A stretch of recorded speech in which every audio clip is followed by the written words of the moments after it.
Waebrania 2:3 inasema, wapendwa sikilizeni. Inasema, wapendwa sikilizeni.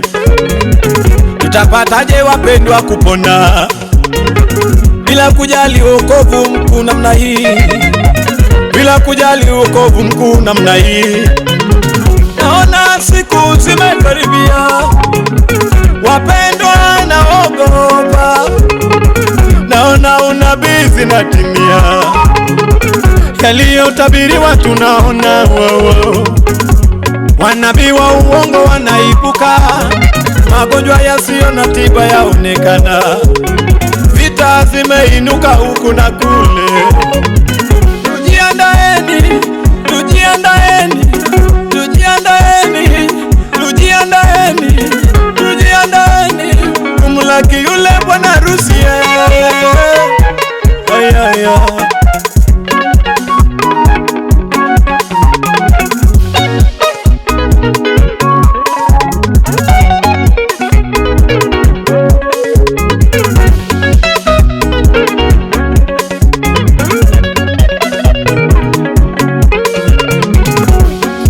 Naona huruma mimi naona huruma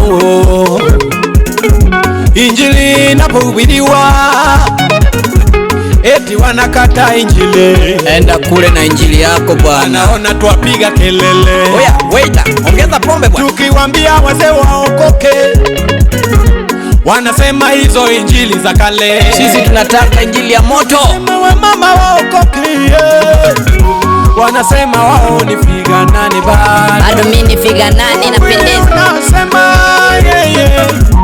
ni udongo itarudi kwenye udongo. Ila nataka nizungumza na wewe. Yapo maisha baada ya kifo. Kwa hivyo koka sasa ili upate ule uzima wa milele. Ili upate uzima wa milele.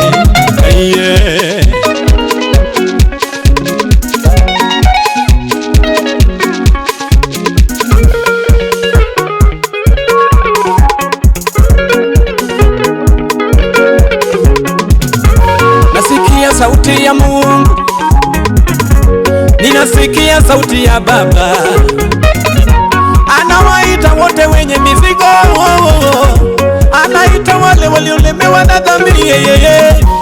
Njooni mkaokoke, wakati neema bado ipo, wakati neema bado ipo.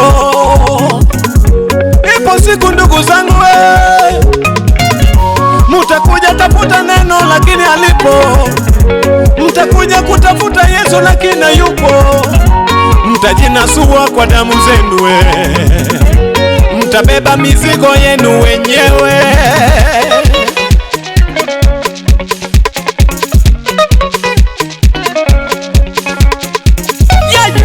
Twende kwa Yesu, twende kwa Baba, na uzima ule kwa Baba, na sala ule kwa Baba. Wamama twende, wababa twende, vijana twende, watoto twende, ule kwa Baba, ule kwa Baba, kuna amani. Nataka nizungumze na watumishi. Kama wewe ni muimbaji, wewe imba tu. Wewe kama ni mhubiri, hubiri.